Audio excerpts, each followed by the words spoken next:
बाधा से।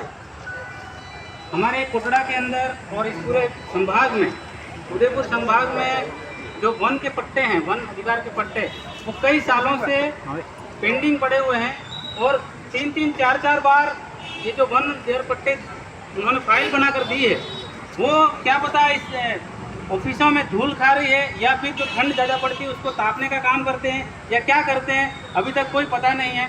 लोग बूढ़े हो गए लेकिन अभी तक उनको वन अधिकार पट्टा नहीं मिला है। तो सरकार से यही निवेदन है कि जल्द से जल्द वन अधिकार पट्टे दिए जाएं ताकि लोगों को मालिकाना हक मिले।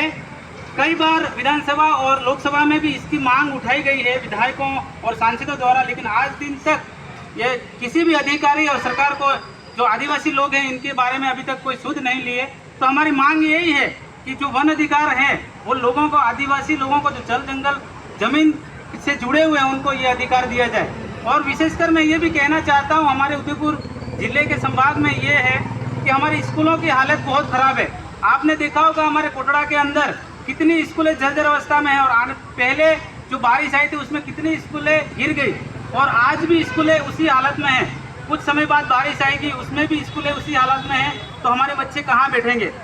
हमारे कोटड़ा की बात करूं, अभी 4-5 दिन पहले पेपर में आया था कि वहाँ के जो अधिकारी हैं वो उन टीचरों से प्रमाण पत्र ले रहे हैं कि हमारी स्कूलें बढ़िया है, उसको ऐसे करके प्रमाण पत्र ले लो, लेकिन धरातल पर जाके देखेंगे तो स्कूलें उसी हालत में हैं, बच्चे पेड़ के नीचे और सड़कों के ऊपर बैठ के पढ़ रहे हैं।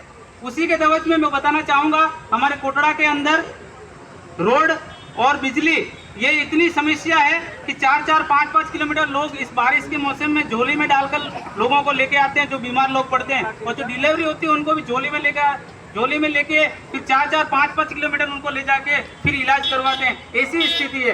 तो ये आज़ाद भारत में ये ऐसी स्थिति क्यों है? सरकार क्यों नहीं सुन रही है? आदिवासियों की सरकार क्यों नहीं सुन रही है? जब आदिवासी इस तरीके से देश का मालिक है, उसके बाद भी ये सरकार क्यों नहीं सुन रही है?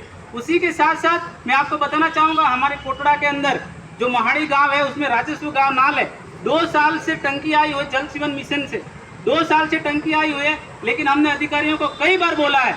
कम से कम हमारे पास 7 से 8 लेटर पड़े हुए हैं। उस लेटर के अंदर हमने अधिकारियों को 2 साल से चक्कर काट रहे हैं, लेकिन उस टंकी नहीं बन रही है अभी तक। इस ऐसे मौसम के अंदर वहाँ का पानी नहीं है, लोग 4-4, 3-3 किलोमीटर जाके पानी लेके आ रहे हैं। तो उस टंकी को बनना चाहिए कि नहीं बनना चाहिए? जब सरकार कहती है कि हर घर नल, तो फिर उस टंकी 2 साल से पेंडिंग क्यों पड़ी है? जब हमने JNIN से बात करते हैं तो वो कह रहे हैं कि हमने ठेके को ठेका दे दिया है, वो, लेकिन कोई भी सुनवाई करने को तैयार नहीं। कल मैंने 181 पे शिकायत दर्ज कराई तो वहाँ से जवाब मिला कि हमने ठेकेदार को नोटिस दे रखा है। तो मैंने उनको पूछा कि 2 साल से आप नोटिस दे रखे हो, उस ठेकेदार को हटाता क्यों नहीं हो?